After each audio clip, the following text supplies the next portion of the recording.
de un grupo, de una mafia inmobiliaria todavía peor que la anterior. La anterior fue la muestra gratis, que llevaban años robándose las casas de Infonavit de millones de familias mexicanas sin que ellos se dieran cuenta.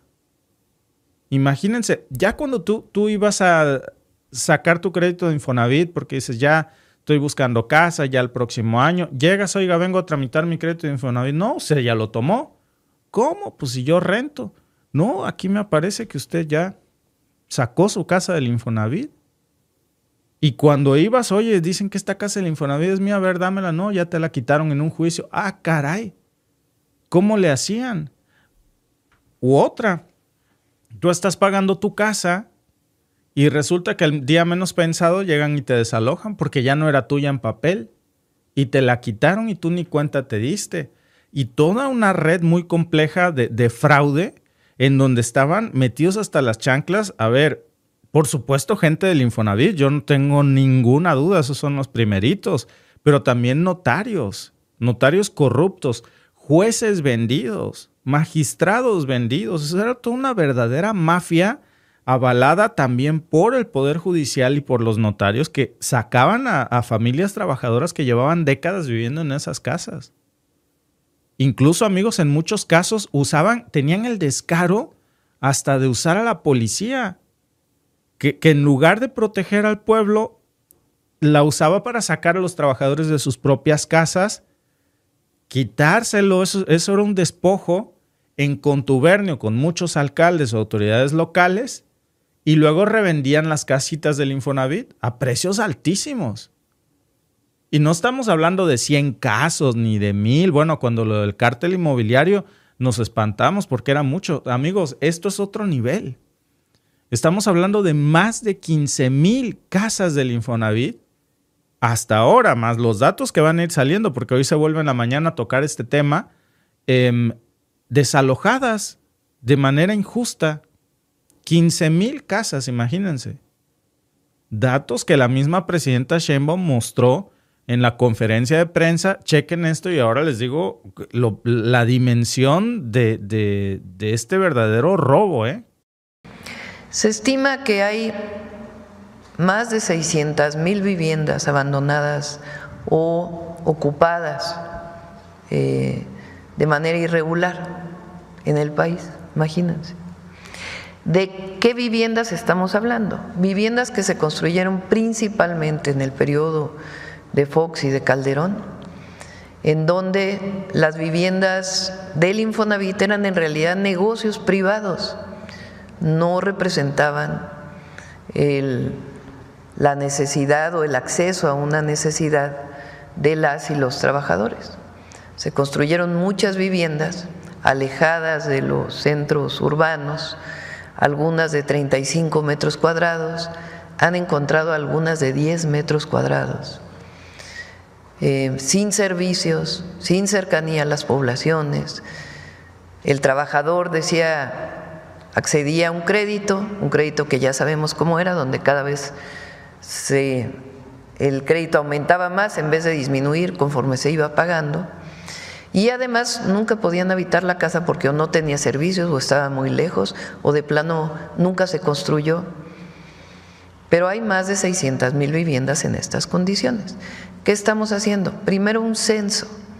Se está realizando en este momento entre el Infonavit, la SEDATU y Bienestar un censo, porque se tienen las direcciones de todas esas viviendas construidas con el Infonavit, para ver en qué situación está la vivienda, si está ocupada por la persona que pagó su crédito, si está ocupada por otra persona o si está abandonada y en qué condiciones está en la vivienda.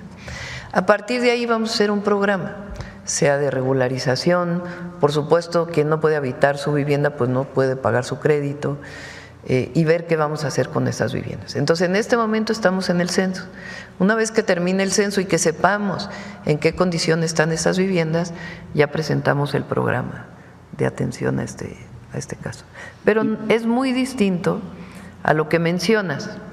El otro tema es el tema de posibles o presuntos delincuentes que se adueñan de una vivienda que ocupa una familia, que por alguna razón a lo mejor no está ocupada y la están rentando y hay momentos en que está sola o alguna otra condición de este tipo. Eso en particular en el Estado de México lo está viendo la Fiscalía del Estado de México con apoyo del Gabinete de Seguridad, que fue pues el caso muy sonado que también lo está viendo la Fiscalía. De esas 600,000, ¿se tiene una idea de cuántas serían en el Estado de México? No si hay. quieren, esperamos a que lo presente ya el Infonavit, el programa, junto con Edna Vega, la secretaria de Sedato, para que puedan conocer exactamente todos los que nos escuchan en qué condición están las viviendas, qué es lo que va a pasar con el censo y qué se está previniendo. Y más allá de conocer el número de las que están invadidas, ¿alguna acción de gobierno en contra de estos grupos de la delincuencia organizada que sí están invadiendo? Eso tiene que verse con las fiscalías, porque es distinto el caso de las 600,000 viviendas, porque no necesariamente es un delincuente que fue y ocupó una vivienda, sino una persona con necesidad de vivienda o una familia que lo ocupó. Aunque pueda ser un acto que no parece legal, es una condición distinta a una banda que se dedique a despojar de viviendas a las personas. Es distinto el fenómeno, más allá de si tiene un asunto penal o no. Entonces, en este momento, ustedes saben, desde el presidente López Obrador no se está desalojando, pero hay que atender el caso de las viviendas construidas por el Infonavit hace tiempo. El otro caso de despojo se atiende a través de las fiscalías. Imagínense 600,000 casas del Infonavit. Y como dice la presidenta, distintos escenarios, ¿no? Escenarios en donde hubo un fraude masivo, se quedaron miles de casas construidas que nunca se terminaron por una cuestión de fraude. Y bueno, el más claro ejemplo, Omex, yo no sé si sigue existiendo. Esa empresa, de verdad, se los digo por experiencia propia. Si ustedes me preguntan qué opino de Omex, es una basura. Es una empresa que deberían de ir a la cárcel. Y se los digo porque nosotros los denunciamos, nosotros y muchos vecinos. Materiales de menor calidad del que te decían que te iban a poner, nada servía, la tubería corriente, se minaba el agua por todos lados, no había electricidad, no había acceso al fraccionamiento. No tenías por dónde entrar ni por dónde salir. En su desesperación, muchos vecinos una vez tuvieron que tapar la calle, la carretera. Porque no había manera de entrar, tenías que dejar tu carro a orilla de la carretera. No, era un verdadero infierno, amigos. Ahora, imagínense, de estas 600,000, pues no nada más hay otras cosas que son igual de indignantes, porque no nada más está el tema de la invasión, que eso es delicado, porque imagínate, tú te haces de tu casa Infonavit, no te puedes ir a vivir ahí porque resulta que no hay servicios, no tienen cómo entrar a las casas o no han puesto el agua o la luz, pues no puedes irte a vivir. Y a ti te prometieron que la casa iba a estar lista. Mentira. ¿Cómo te vas a bañar? Y ya cuando por fin ahí vas y la casa está invadida. Ese es un tema.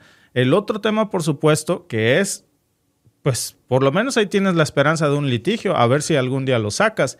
Pero el otro tema, amigos, más terrible todavía, es que tú estás en esa casa y un día llegas y te desalojan.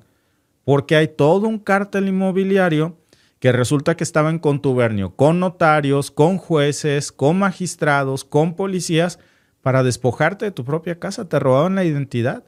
No, es que usted la vendió. Yo, ¿cuándo la he vendido? No, sí usted. Y con un tipo que ni se parece a ti, con una credencial falsa que tiene tu nombre, fue ante un notario que está metido hasta las chanclas. Vendieron esa casa. Dicen, fíjense nada más. Y luego el Infonavit, que ya ven ustedes cómo era antes. Dice Hugo, yo llevo 17 años pagando la casa y la he pagado casi 4 veces el préstamo. No, eran préstamos imposibles de pagar. Dice Cristian Kadyrov, eso sí pasó aquí en Puebla, en un fraccionamiento llamado Valle de San Miguel, que aunque tú dieras tu pago, digamos 12 meses pagados, te decían, pagó 5 meses y por deuda pagó 5 meses y por deuda se las quitaron. Aun cuando tú estabas regularizado en tus pagos, tú no debías nada, porque a ti todo te lo descontaban de tu trabajo, de tu nómina. Y ahora pues ya sabemos que el Poder Judicial estaba también bien metido aquí. que los jueces eran parte de esta mafia, de esta banda criminal. Imagínate cómo estamos hablando de delincuencia organizada y parte de la delincuencia organizada es el Poder Judicial. Son los jueces que estaban allá amañados. ¿Por qué por este problema, amigos? Pues que no tenías manera de irlos a denunciar porque los tenían ahí. Imagínense lo terrible. Un día te despiertas y te tocan la puerta y te dicen que te salgas porque un juez en el Poder Judicial le dio una sentencia en donde dice que tu casa es suya. No, amigos, imagínense que tu patrimonio te quedas en la calle, tus hijos, tu esposa sin casa y tú también. Y para volverse a comprar otra. Y luego, ¿qué ganas, no? Para que te vuelvan a hacer lo mismo. Y ni que fuera feria para comprarse otra, ¿no? Y ojo, porque no es un ataque al Poder Judicial, porque luego dicen que es una campaña negra contra el Poder Judicial. No, amigos, es que esto es una brutalidad. Se ha documentado caso por caso. Por eso habla la presidenta Sheinbaum de este censo de 600,000 viviendas, en donde ya están saliendo nombres concretos, jueces muy en específico. Y hay una lista que, por cierto, también se mostró públicamente con los juzgados que más casos de fraude están avalando y que ahí siguen. ¡Qué casualidad!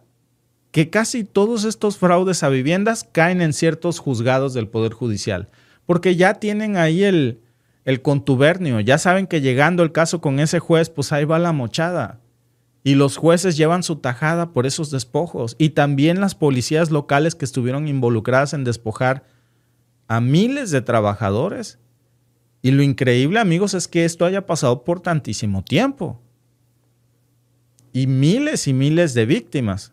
Bueno, no se queda el nivel de cochinero aquí, porque encima también, aparte de los jueces, ya hay una lista de notarios.